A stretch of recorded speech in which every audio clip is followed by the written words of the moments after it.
Well, where are all the Stephen Kenny haters now? This is the ExtraTime.com Monday podcast. I'm Oisin Langan, and I like Stephen Kenny before it was cool. Coming up, Joe Gamble on the rise of Chiedoze Ogbene. Of course, Joe, a UEFA qualified coach and former Irish international, worked with Chiedoze at Limerick. He'll also talk about the 3-0 victory over Azerbaijan. It wasn't all about Ireland scoring goals this weekend.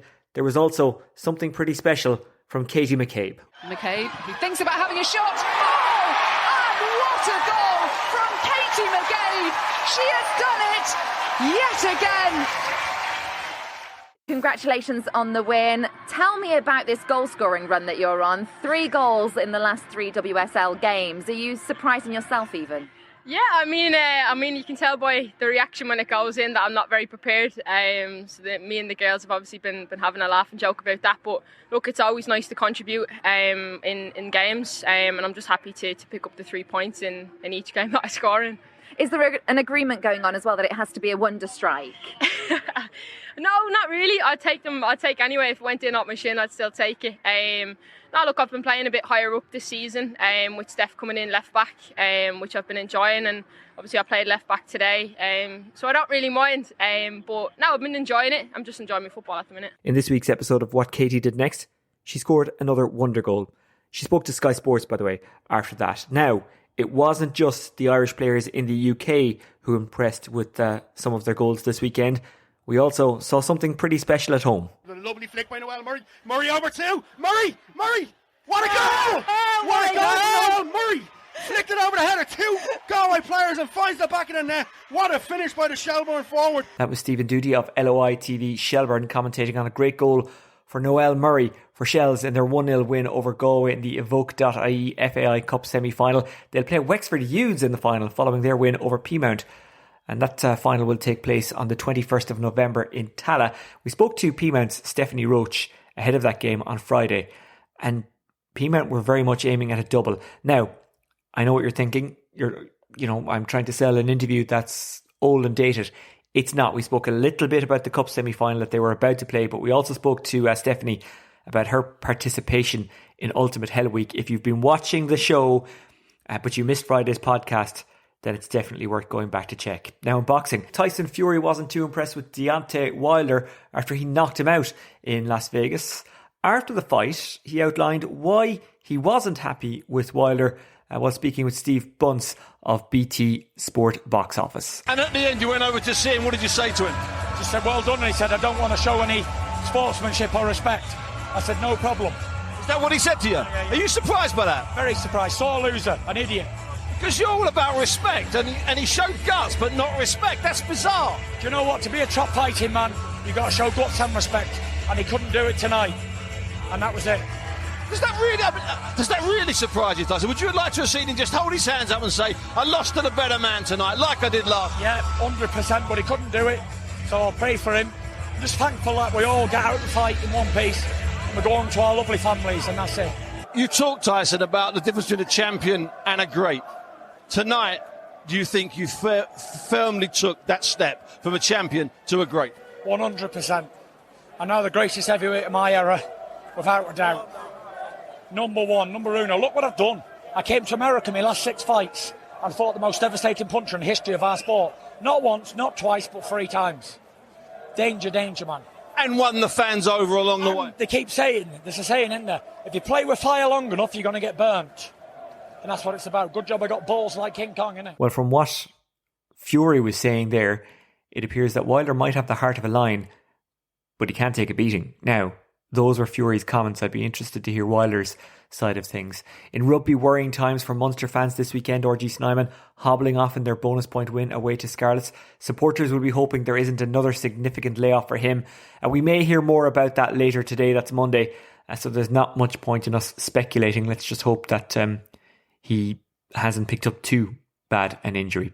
Coming up later in the podcast, we'll reflect on an entertaining night in Oriel Park, hearing from Shamrock Rovers boss Stephen Bradley and Dundalk's Vinnie Perth. While in Gaelic Games, former Cork forward Niall Coakley will talk about St Jude's quest for a first ever Dublin senior football title. He'll hope they, unlike the saint they're named after, aren't a hopeless case. From what I've seen of them, and I've seen them twice, they aren't.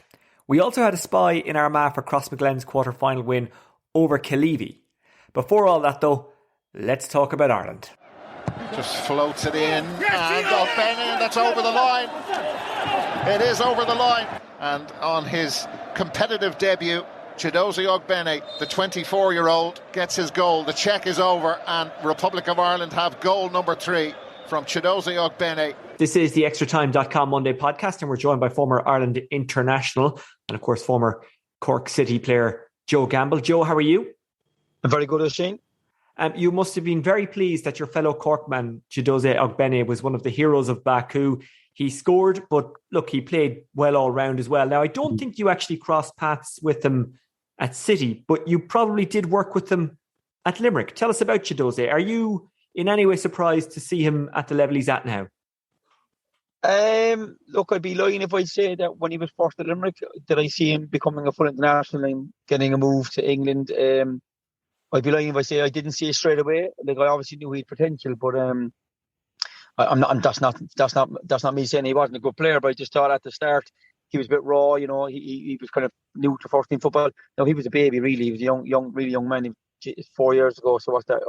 He might have been just out of 19 football. But what he had in abundance, like, and what really struck me, his work ethic was incredible. You know, he took on so much information, always asking questions, always wanted to learn. Was not afraid to kind of make mistakes, but also learn from the mistakes. But like, you could just see his pace and power was incredible. Like, he off the mark when he got going, like, you know, the only way to take him down was literally chop him down, basically. That was the only way. And he got so many free kicks. He got so many in the Danes areas. But I think to be honest, Limerick really, really helped his development, because he's just playing 14 football at such a young age, and he just wasn't getting that at Cork City. And look, it took a lot of nerve for him to leave. You know, Cork City at that time were the champions, excellent team, full of top quality players, League of Ireland, and he just said, no, it's not for me, I am leaving. And he wasn't going to get a game at Cork City, and he just uprooted and he went to Limerick. And I have to say, it definitely helped his progression an awful lot. And it just goes to show as well how playing adult football or playing a bit older than you are can help you. And maybe, just maybe, sometimes players would be better off in the League of Ireland, be it the First Division or the Premier Division, than in an academy in England, or even maybe the lower leagues in England. Absolutely, because look, from a manager's point of view, and even myself, you know, being involved last year, like say with Cork City and being involved with Waterford, and you get so many clubs or agents, and you know, can you take this player? Can you take that player? We look at this player, and the first thing you look at is how many games he played. And if he's played 0 games League of men's football, the first thing you'll probably do is you'll disregard it, unless he's coming from the likes of an Arsenal or a Man City or a Liverpool or a big club. You go, well, look, if he's playing that level and he's playing with the 21s, and look, you know, playing no league games obviously isn't going to, you know, play that level. We wouldn't get him. But if you're looking at players and he's played no league games, the first thing you do is, I can't afford to have that. I need to see someone who's played men's football. And I prefer to Chiedoze, and I think that's why Brentford took him as well, because he's played men's football for 25, 30 games more or less before they've come in and took him. So they know that he's played not just academy football. And that's how it works. Like, that's how professional game works. It's not just the player getting a chance. It's for, if he gets to move on or if he pushes on, they want to see him playing men's football. And I think that he was at the age where he came to Limerick, you know, at that time Limerick weren't the top 2 or top 3 in the league. They had just got promoted. You know, they were doing really well, say, on an upward curve, and he came at the right time, and all of a sudden he played every single game, because at the end he was probably the best player that we had. You said that every training session he had, every game that he played at that stage, he got better. Can he get better again even from here? And how will we see that? How will he get better, if that makes sense? Yeah, look, I can only speak of my time in Limerick with him. Like, the more I saw him, the more and more impressed with him, because I just think he had a knack of taking on the information. You tell him once, you might tell him twice about little things in his game, and he just took it on board, and it was very impressive. I kind of, many times I was thinking on the bench watching, thinking, geez, you know, he's after growing so quickly, he just became a powerhouse. And, you know, the speed and power is his game, and always will be his game. It's no matter what. No matter how he tries to change his game, that's his game. It's, you know, he's built for running, he's built for speed and power. How can he get better? I think really, I suppose it's like most attacking players, how can you really affect the game? Can you score a goal? Can you assist? Can you be a constant threat? And if he can do that more regularly, he's going to improve. I think his goal form will have to probably improve. He's never going to be a type of player that's going to be very, very good in tight areas. He hasn't got the top end technical ability to get himself out of tight areas. So if you're going to ask him to play, can he beat players by kind of knocking the ball past them and beating them for pace? Oh, absolutely. Or does he have the skill to evolve? Or is that what you're saying, that he doesn't quite have that skill, but he has the pace to knock it past them and win it that way? Absolutely. He's got a pace to burn, and that's his strength. And I think he knows his strength. I mean, don't get me wrong. He'll protect the ball when he's back to play. And I think, I remember saying below times, like, just if you're practice to play, use your body to protect the ball and give it simple and go. So that's what your game is. I said, if you try to turn yourself into coming short, getting the ball in the half turn, trying to be very intricate, he hasn't got that ability at the top end. I'm not saying he's really bad at it, but don't put yourself in a position where that's your weakest. Put yourself in a position where you're the strongest. So stay away from the action, get on 1v1, and just literally knock and run. I mean, at the end of the day, Henry, okay, I know he was a top-end technical player, but Henry was that type of mold where he was just blistering pace. Chiedoze would have that sort of pace as well. Maybe might be top in like Henry, but there's not many players in England that will catch Chiedoze in any race. Kyle Walker might catch him, but I don't see any more than that, because he is absolutely lightning quick and he's so strong. So I just think for him, he'll get better in terms of knowing his strengths and knowing his weaknesses. But it's just ultimately, how can you affect the game? Can you score, 15 goals from a winger? Can you set up 10 goals? Can you be a constant threat? And you saw in the second half when the game was open, like transition to attack, especially if it's counter-attack football, he is blistering. Like, he will cause so many teams problems at top-end level. Like. And is winger his position, or can you see him playing more centrally? I think he's a winger all day long. Okay. Unless you're playing two up top and you're asking him to stretch the pitch to maybe get in behind the likes of Adam Ida, who's more of a target man striker, play off from Chiedoze, play on flick-ons or any through balls. But I just don't think he's a striker where he's back to goal. That's not his strongest point. I have to give Johnny Ward credit for this point, because I heard him talking about this on Off the Ball, and he said, imagine if we'd have been able to bring him on against the likes of Portugal to stretch them out. And it's a great point, isn't it? It's a great card to be able to play. I'm not saying he can't or won't start, but it's nice to have that off the bench, isn't it? Absolutely. It's a weapon. I mean, you have to use, speed is king. Like, I mean, and if you look at the top players who play in the top positions, like the front three or the front two, the chances are the top players, 95% or 90%, are just lightning quick. Really, really, either unbelievable acceleration 10 yards, or they're like Chiedoze, who can go for 20, 30 yards and get you. I remember at Limerick, they had a race, the lads had a race with Dean Clark, Barry Carter and Chiedoze, and you think, right, and that they were a quick three, not one of them could even get near. Chiedoze smoked the three of them after 5 meters, and kept that going near 30 meters, so. And he's only getting better because he was young then. I can imagine how fast he is now. But it's a weapon. I mean, look, top teams do it. I mean, I think personally he needs to come on more to give us that option, and then eventually he'll probably be one of those where if he keeps doing that well, then you have to start him, because he does have the ability to do it for 90 minutes. There's no doubt about it. And he has the fitness levels. But look, I think he was just fantastic when he came on. He gave us another option when we came on that we didn't have. If you had an Aaron Conley, you probably have two players then there who are very, very, very quick. So all of a sudden, like my points before, we have a perfect combination then to play counter-attack football, because you got the pace to hit him. And he can also win headers, which is great. That means we have more options than Shane Duffy, and there's nothing wrong with Shane Duffy. But if you have a team who can cover him, it's great that we have the other option of Chiedoze Ogbene. Yeah, absolutely. And look, the heading wouldn't be his strongest point. I mean, look, I don't think he's scored a lot of goals in the air. I know he's got a great goal, don't get me wrong, but I don't know is he prolific as like Duffy and John Egan. But look, you're right. You can't just have, if we just had Duffy and Egan go up, and we expect them to score every time they go up, teams will just double mark them or make sure that these guys don't get a free header that they can't score that easy. So you need many options to score.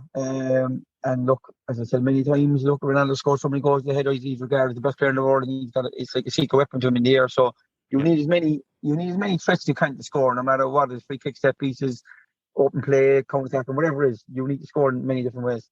And Joel, before we move off the subject of Chiedoze, as well as being a very talented kid, he seems like a very nice kid as well, and strong, as you mentioned. I mean, he moved from Cork City because he didn't feel he was going to get the game time and wasn't going to get a good enough contract. Exactly. Look, Cork City didn't give him a good enough contract. I think they were trying to lowball him at that time, and he had said that. And look, at the end of the day, he's a young fella. Maybe when it comes to budgets and the time at that time, they thought that he wouldn't go anywhere else, but he was happy at Cork, and in fairness, he probably was. But what I would say, I did admire him, the fact he said, no, that's not for me. I don't want that contract, and two, more importantly, I want to play. So he left, and then he backed himself. And I remember Colin Healy at the time when he rang him and said, look, Chiedoze is up here with Limerick, and he didn't believe me. And then after I said, no, he is here. He came up and he wanted to train and kind of go on trial and put himself out there. And I remember Colin Healy said, don't let him go home. Make sure he signs the contract. So Chiedoze actually went to Limerick as opposed to ye going after him? Yeah. I remember he rang Martin Russell and said, I want to come up. And Martin Russell rang me, said, we've got a lad coming from Cork, will you pick him up? So I was living in Cork, obviously travelling up on a daily basis. Yeah, no problem. And I knew of him, obviously. I didn't know the kid that well, and I knew of him. And, I remember picking him up Starbucks in Man Point, because he lived close by. And I talked to him on the way up, and they kind of became good friends with him, what have you. And in fairness to him, that's why I think he's had the career he's had, because he's backing it up, and he's not afraid to back it up. But that wasn't arrogance. It was just a self-assured thing that he wasn't going to wait around for people to give him an opportunity. He made his own opportunity. Yeah, well, look, and he's had a great weekend, and let's hope he can have a great Irish career. Talk to me about the performance against Azerbaijan. Ireland win 3-0. Obviously, everyone knows that at this stage. But they did kind of what you suggested in this podcast a couple of weeks ago. A lowish block, and then get Azerbaijan on the counter-attack. And effectively, due to Azerbaijan in Baku, what Azerbaijan did to Ireland in Dublin, but we were better at it than they were, luckily enough.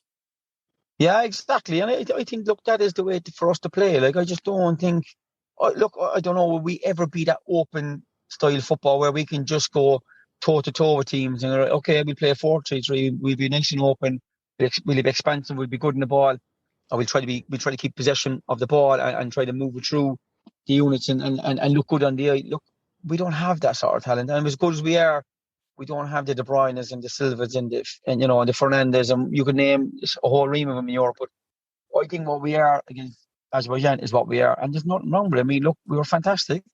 Okay, we played 5 at the back, played 2 midfield, and played 3 up top, so we were a bit more. I suppose it's an unusual formation. Normally, you might play 5-3-2 or 3-4-3 or whatever, or 4-3-3. Sorry, but look, even 5 at the back, be a bit more assured at the back. Don't let them get in behind us, and then I think the idea was basically draw them onto you and let's hit them on the counter attack. And when we did that, 3-0, that could have been 6 or 7. I mean, there was goals to be had there, a lot of goals to be had.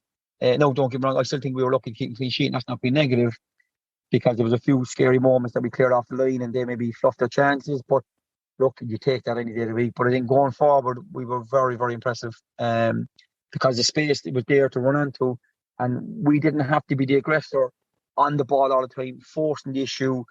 It was much easier for us to break down a team when they're open. And I think that's the way for this team to go forward in no matter who you play.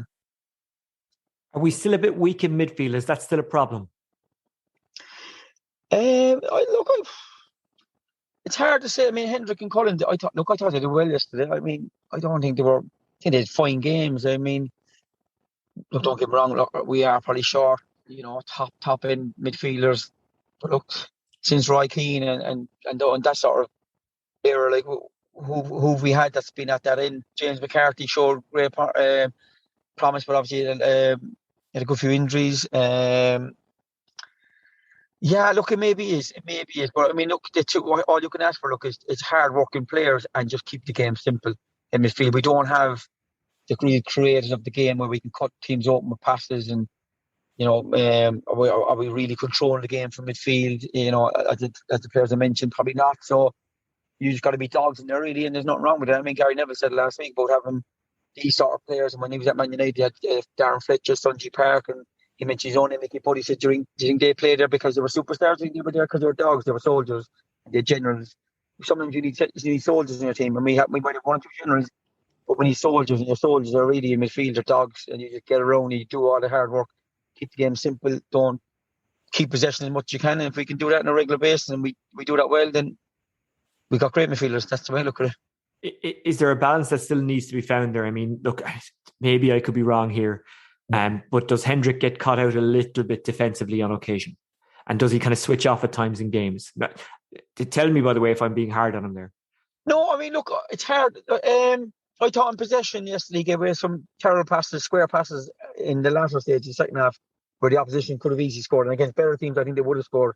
They probably should have scored on one occasion when he did a free shot from just outside the box. And I think he hits that well. I think that goes in. So I think he's a bit slack in possession. Maybe not. Look, it's hard to tell. Look, without being overcritical of him, they probably just need to tighten up in certain areas. They should need to be a bit more, I suppose, just assured in the ball and give it simple, if you ask me, in possession. Off the ball, because you only have two in there yesterday, you're always outnumbered. So no matter what you do, whether you press, they play behind you. If you stay deep on your 10 and be clever, or not be clever, you stay deep, then the midfielders have a lot of possession. So I do feel from when you have two midfield, it's nearly impossible unless you're literally, unless you're top draw, like I mentioned before, Keens and Scholes, those type of midfielders where they'll dominate against five in there against them because they're so good. So I suppose I'd have to look at the closest to Ocean. I couldn't, on yesterday's performance, I don't think he was poor at all. I think going forward, I just don't think we have quality midfielders who eat up the ground like a David Moyler, in fairness to him. Mightn't have been unbelievable in the ball, but I'm telling you, he used to cover ground like three players. He's such that rangy sort of athleticism. So, look, it is difficult. I think it's difficult for him. And maybe Jason Knight or Jason Malumbi, possibly both, could be those kind of players that we need in midfield. But unfortunately, Malumbi isn't playing enough maybe, and Jason Knight is just coming off the back of an injury. I think, is Malumbi injured as well? I might have that wrong. But anyway, those are the kind of players that we're looking at to maybe step up and be that David Moyler. How much better are you feeling about the Stephen Kenny project following the win? Look, I think for himself that he needed a win because there's so much pressure building up on the whole Stephen Kenny not getting a win and the management team and the players. And I think, look, a win was huge. I think it was needed badly. I know. There's him having lost in 7 or 8 games, but what I would say, and look, I think Haman and RT alluded to it, like, let's not get ahead of ourselves. Like, I mean, we beat a team who were 128 in the world. Like, we should be beating them. So, let's not, blow a trumpet. But we beat them scoring 3 goals. Surely we can get a little bit excited. Oh, we can, obviously. And it was good football as well. Great football. And it should have been 6, to be honest, 6, 7 goals. I mean, you have to be excited. You have to be. But what I would say is, like, it's like everything else. You're maybe not as good in any game that you win, and you're not as bad as what you think in any game you lose. So let's be level-headed a little bit. Like, we won, brilliant, get the monkey off the back, go into the game against Qatar, win that. It's important to win that, and then you win back-to-back games. International break is over. Come back the next time in major positivity in terms of, right, let's kick on another level. So I think it's great we won. We played fantastic. The system worked to a T. We got everything right in the night. Repeat it, and that's the way forward, I think, to be honest. So, I think it's for him, it's huge. But I personally would think, look, without being cynic, we should be beating Azerbaijan anyway. Yep. That's my opinion. What about Qatar on Tuesday night, tomorrow night? A couple of hours after this podcast goes live, I think Stephen Kenny is due to do a press conference, or someone from his management team. So we might get an update then, which of course will be too late for us. But what would you like to see against Qatar? Would you like to see mass changes? Would you like to see Chiedoze start? What would you like to see? I think he has to make changes, and you have to make maybe mass changes. I don't know, but I think he needs to make changes because you have to keep the squad happy. I mean, players who haven't played, who are on the bench, maybe who haven't got a sniff of a starting, will be saying, right, this is my opportunity. Because if they don't play in the friendlies, when can they put their hand up and say, Stephen, I'm ready? I need to play. Like, I think players need to have a chance. Any player wants just the opportunity. And if you don't give them the opportunity, their heads are going to go down. The morale wouldn't be great, if you ask me. So I think, we want to win, but I think you've got to either bleed in, new evidence to give them a game, or fellas who are buzzing, or, hungry to get a game, give them a game. Chiedoze a game, there's loads more in squad, obviously, but give them a chance. Like, I mean, they might be looking at the opportunity to say, look, we want to get more goals. Adam, for me, I think needs a goal. I think he should have stayed on for longer against Azerbaijan to get him a goal, give him a chance to get a goal, because as the game was going on longer, there was a lot of goals to be had there. I think he needed a goal for his unbelievable effort, and I think he's been very, very good. I mean, he's still a young man. He's leading the line for Irish national team. It's unheard of. So, I would say, I think some changes. keep some players there, get a win. If we're playing really, really well, get more bodies on, give them a taste of international football. And Joe, as someone who has spent an awful lot of his footballing career in the League of Ireland, is the league getting a boost from what we're seeing from this Ireland team? I know that they've only won one competitive match. I know that it's been tough up to this point, but they're playing good football. You've been very positive anytime you've been on about them. And a lot of it is led by guys who have come through the League of Ireland. So we're talking Darrell Horgan, who started the other day, Gavin Bazunu, whose first act as an adult footballer, or one of them certainly, was to save a penalty in Turner's Cross. Did I mention Jamie McGrath already? If so, I'll move on to Chiedoze Ogbene. And that's just, I'm sure there's more in there as well. How James McCabe, yes. You know what? And I forgot about those two lads because it was so long ago that they played. We'll never forget. And there's others as well. How much of a boost in confidence should the league take? How much of a kind of, how satisfied are you as someone who's played in the league and coached in the league and may well coach in the league again? And you know, how good a signal is that sending out about the league? Because to me, as someone who has followed the league but has had an on-off relationship with it over the years, because there was times in, we'll say, the late 2000s, early teens, I was like, this league doesn't even respect itself. Why should I respect it? Like, look at the things they fight about. Look at the stupid stories that are coming out. Look at the clubs. They can't run themselves. But when teams go on a run in Europe, or when they are associated with the kind of quality we've seen from these players, it does give a bit of a boost. And I say that half as a fan and half as someone who works in marketing. Yeah. Look, listen, I think we're the first to criticise ourselves. I think because we bar in the same level as English football, it's never going to be the same level. The money, the infrastructure, population, it's like, it's two worlds apart. You might play two different sports. So we always judge, and I always hear League of Ireland, what maybe like League One Championship, like, forget the comparisons. Forget about it. So the players that have played international football, top level football, a lot of them have come through League of Ireland football. It's a breeding ground. Yeah. I mean, like, they've all learned men's football at a young age. You know, good players. Yeah, there's an awful lot we could do in League of Ireland. I mean, look at the infrastructure, the facilities, the stadiums are terrible. Let's be honest with it, they're awful. I mean, you go to England, okay, I'm not saying on comparison. I am making a comparison, but I'm on about like the lower levels in League of Ireland, lower level in England. We have far better stadiums than we have. Our stadiums are laughable. That's our biggest downfall, to attract more supporters. That's one. Two, like the quality of players here and the quality of coaching is absolutely fantastic, but you don't get the credit for it, because it's just, I don't know what, there's a stigma with it. We don't get the credit for it. That credit will hopefully start to come now, Joe, because it's been a long process to produce these kind of players, and hopefully more to follow. And I've seen a lot of the under-19 and under-17. Yeah. We've seen it actually even earlier this evening, Ireland with a good win, the under-17s against Macedonia. They won again the other night as well. Now, okay, I think they were playing Andorra, so they should be winning, but it was quality stuff. Absolutely. And look, that's where the academies have changed with the League of Ireland, where players have to stay in this country longer. So that's brilliant, I think, brilliant for the players as well. I think the players of far too long have gone to England at a young age, and within 2 years, they're demoralised from football. They think they didn't know what they were signing up for, and this is what it's not for them. So I think that's fantastic. I think the quality of coaching at younger ages will only, as you said, bring through better players, as in better equipped party players, maybe more technical, maybe more tactically better. But we need to be proud of it. I mean, like, I think we're the first to whip ourselves in the country, rather than saying, hold on a minute, we've all these players playing international football, top level football. They all started our clubs. Why? I think we're first. We're not a nation probably that would give ourselves a pat on the back first, because it might look as if that you're boasting or you're arrogant, or it's not our nature. Where we should stand back and go, hold on a second, minute, this is unbelievable stuff. Like, I mean, we're a small nation, we're producing these players to play at a top end with very, very limited resources, very, very no funding, let's be honest. But really, I don't care what you say, there's no funding in the League of Ireland. And that's why clubs go boom and bust, because they have to push the boundaries out to compete, and there's no major funding that comes in. And that's another big problem. I'm not going to go through that today, but we should be unbelievably proud of it. I mean, I don't see any other country in a similar level in League of Ireland, say in Europe, producing players for the international team. I don't know. Unless you do, I haven't seen much of it. But we should be extremely proud of them. Yeah, well, there's obviously I cover a lot about our Irish league, so there's players who've made the jump relatively recently who are getting into the Northern Ireland squad. Shane Lavery, who was outstanding for Linfield last year, outstanding for Blackpool this year. might have made a difference against Switzerland had he played over the weekend, but he was injured, so he missed out. Stuart Dallas was at Crusaders, I think, then ended up at Leeds. So the jump is that bit smaller. I think you raised a good point there. I mean, Chiedoze might well have been lost in the system if he went to England at 15. Jamie McGrath, I don't know, was he in England, but he played adult football at an early age and wasn't lost in the system, and then went over to Scotland and goes over as a fully formed adult.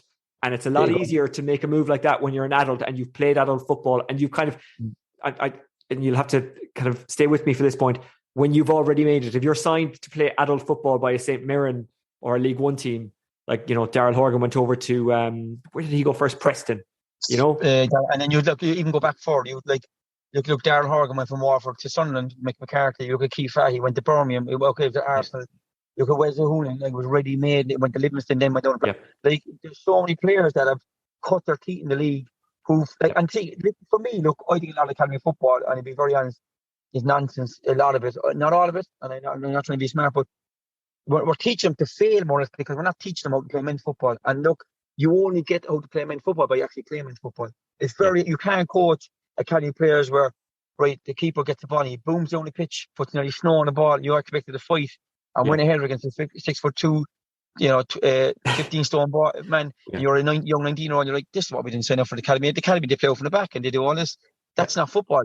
So, I think the great thing about the League of Ireland is players get a chance at a younger age, trusted into men's football, and 30 games of a season of that will be more beneficial than 4 seasons of academy football, or 3 or 4 years playing with the under 21s with Arsenal or Man United. It looks great, but you know what? I'll give you a good example. We were at Cork City, and we signed a lad from Arsenal. I forget his name, Joseph Alou, centre half from Arsenal. Very good player. His first game in men's football was against Shelburne at home, and absolutely loved it. Absolutely couldn't get enough of it. Like the stadium, the crowd, the buzz of winning, the buzz of playing for 3 points.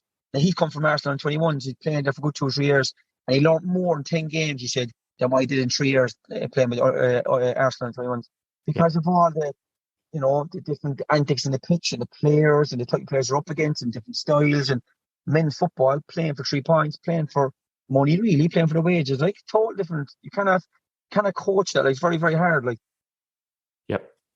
And he was a decent player, and who knows what might have happened with that young bunch of players, because there was a lot of talent. Darling was very talented, and I wonder if the season hadn't stopped, would have somehow gelled together, and the trajectory of Cork City as a club might have been very different. The other point is that I was going to make as well is if you have older players and they're going off to England, having played men's football, the club then is making revenue out of them. And even Bazunu, I think Shamrock Rovers are in for another windfall out of him if he plays a certain amount of Ireland games. And I'm sure it's the same. I'm not exactly sure how it works, but there is a revenue stream there. If you have players who go, obviously you get the signing fee. And then if they move, like Matt Doherty, like Bo's got money from him, there's money to be made there, and clubs do need revenue streams. That's an entirely different conversation to what we had started with, Joe. So we'll wrap it up there. Joe Gamble, formerly of Cork City and the Republic of Ireland, and of course a qualified UEFA coach. Thanks for joining us on the extratime.com Monday podcast. Thanks, Oshie, my pleasure. Shamrock Rovers gallop to the league title, won't be affected by their 1-0 defeat to Dundalk in Oriel Park on Friday night. After the game, extratime.com's MacDara Ferris spoke to manager Stephen Bradley about their second half that he wasn't overly impressed with, but also 1 or 2 issues around fixtures and international call-ups. Yeah, we had some okay play in the second half without actually creating clear-cut chances. I think a lot of that as well is down to they end up on the edge of the box. They're very, very deep in the second half, and as a result, obviously the spaces aren't there to go and really hurt them. And that was only going to be natural considering they were 1-up and holding on. But like I said, we started poorly. They took their chance. We didn't take our chances. We should have the penalty. We didn't get it, and it was just one of them nights. It was just it just didn't win for us tonight.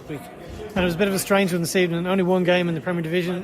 What do you think about the way the fixtures have come? I know it's a little bit different. This under-21 game is a home-based squad, but what do you think they should be doing with the fixtures for next season to maybe not let that happen again? I know they're looking at every possibility to work outside the international windows. I know they're looking at that.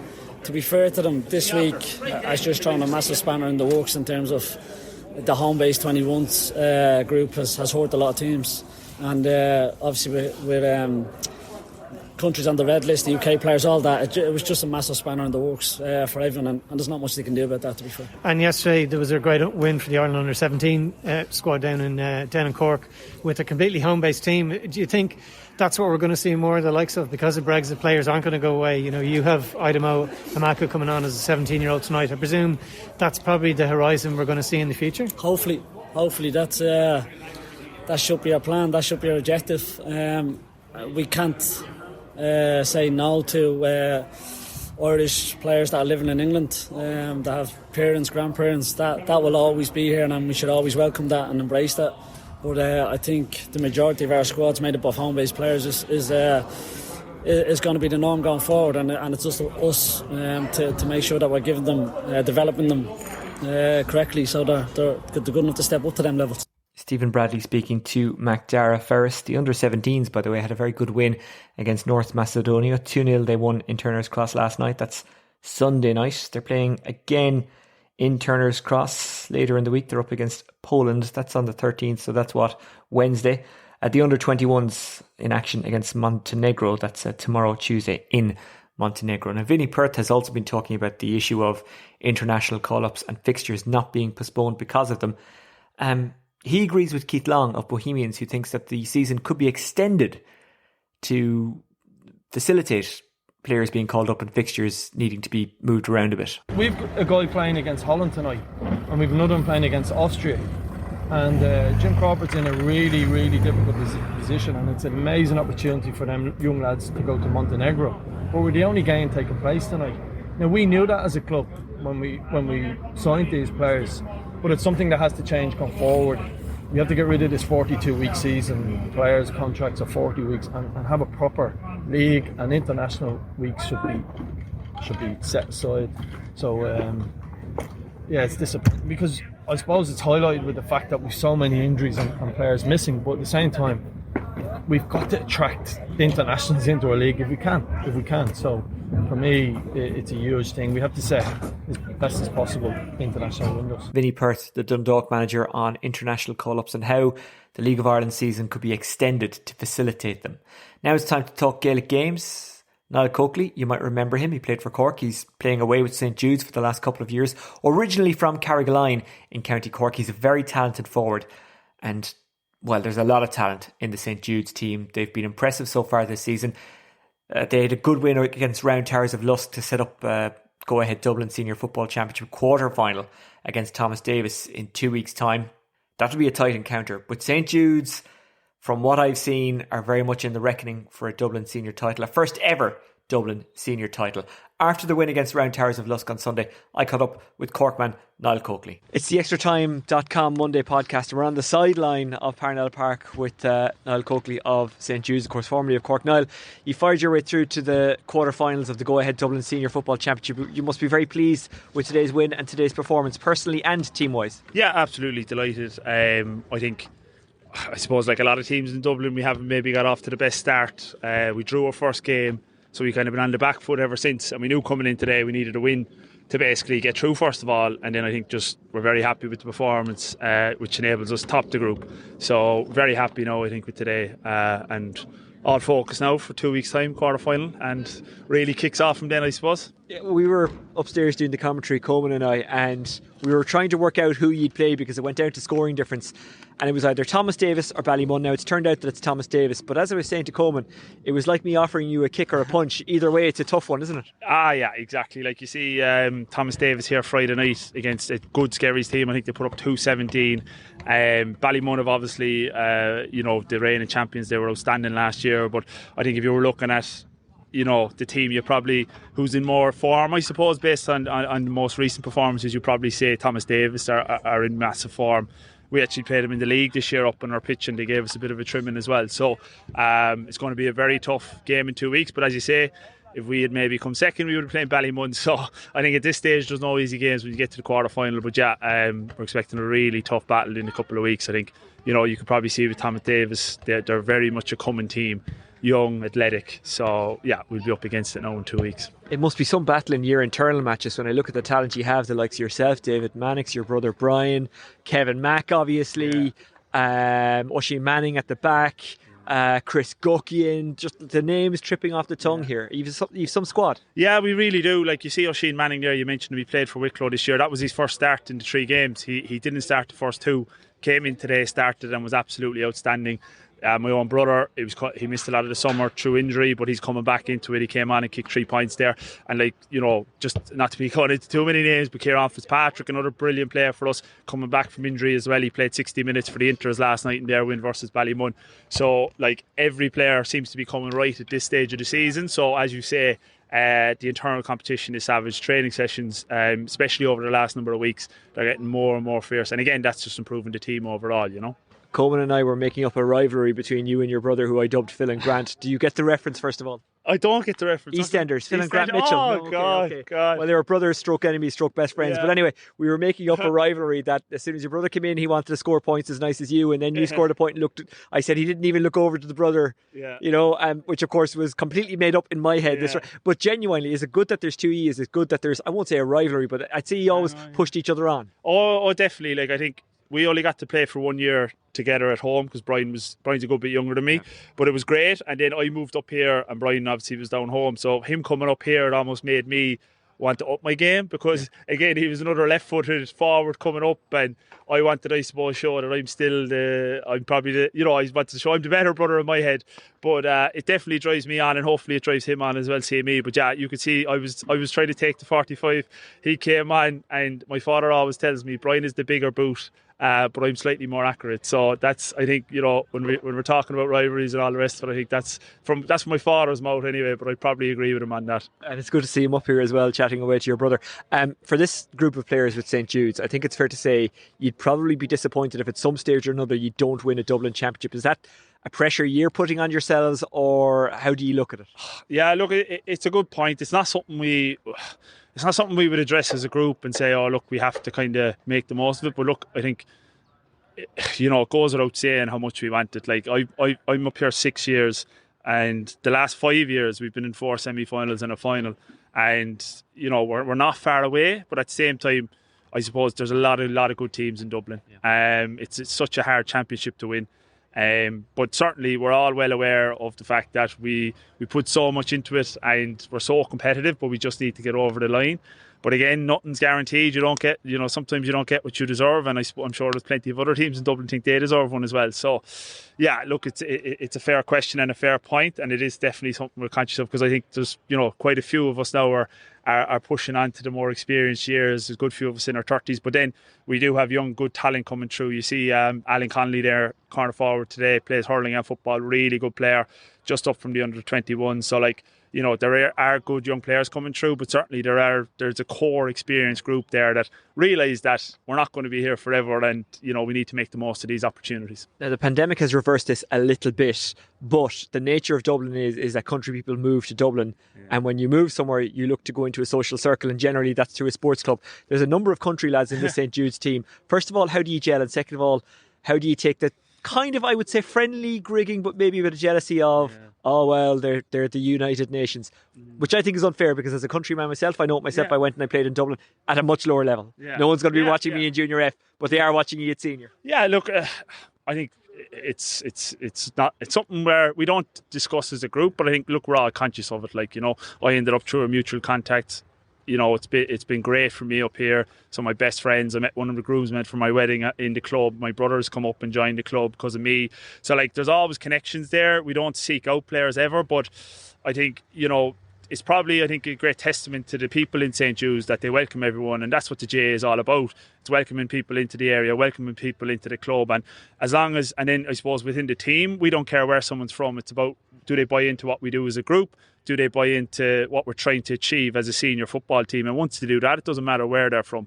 And management always, there's never any of this internally where you might think, okay, if I'm from Cork and there's a young Judes lad and we're the same, who are they going to pick? They'll pick whoever's performing. They'll pick whoever's doing it in training. So in terms of how do we react to other clubs, there's definitely been a few comments thrown, I'm not going to lie, but you just have to laugh it off at the end of the day. There's some fellas, I'm not into the mouth myself on a pitch, I prefer to do talk. talking, playing football, but I've certainly heard it on the pitch up here, but it's just something I laugh off, you know. They need to be a bit more original with their material. Exactly, yeah. Calling me a bogger or a culture or a blow-in or whatever, you know. I've heard it all, but it's not something I pay any attention to, you know. But like, I think, you know, you notice it around most clubs would have a couple.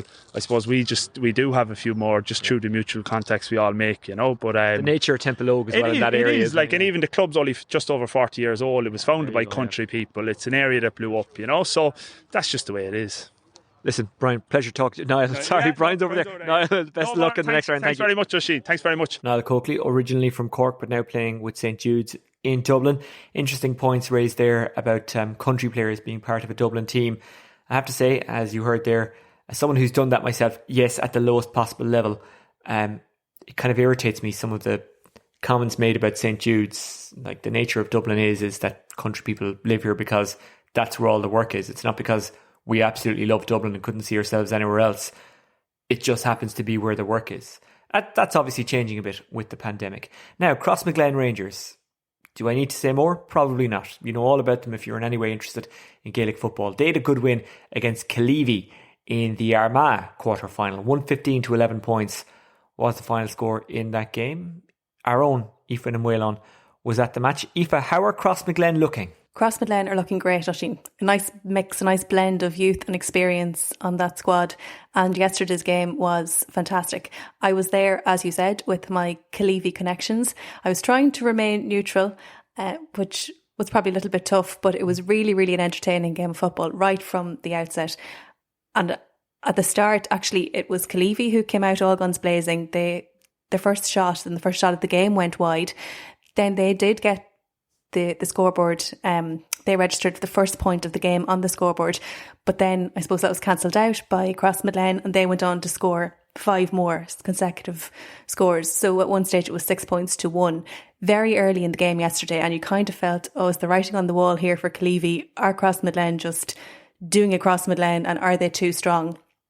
And as I said, I was with a Killeavy crowd, so I was looking at their very worried faces, but Killeavy then got 1 back just before the first water break. So 6 points to 2 at that stage. Still a bit of a gap, but you kind of thought it's early days and something could still happen here for Killeavy. So in the second period, I suppose we'll say the second quarter, from the water break to half time, there was only just 1 score for Crossmaglen, and that came from Tony Kernan. Of course it was a Kernan. Mm-hmm. And I suppose that would have given Killeavy a little bit of confidence, maybe, that they could limit Crossmaglen to 1 point in that period. And then after half time, Crossmaglen came out again, as I said, very strong. It was a statement of intent after the half time break.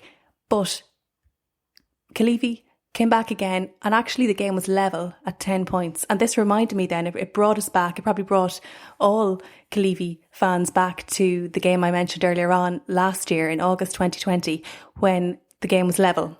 And at that point, I suppose Crossmaglen really realised that their chance to get through to the final was really in doubt, and they kicked on and they won by 2 points in the end. Something similar today, but I suppose they walked away with it. It was kind of pedestrian crossing for the last 10 minutes or so, and it wasn't helped by the fact that Killeavy had a man sent off for a second yellow card. And I suppose at that point you're kind of thinking, the experienced players, like, you really notice the difference of the county players and the experience and the level-headedness perhaps on the Crossmaglen Rangers. They wouldn't maybe have made that error. So it really was an uphill struggle, even though Kieran O'Hanlon played really, really well. Micheál McNamee as well was fantastic for Killeavy. But as I said, with 14 men against Crossmaglen, you're always up against it.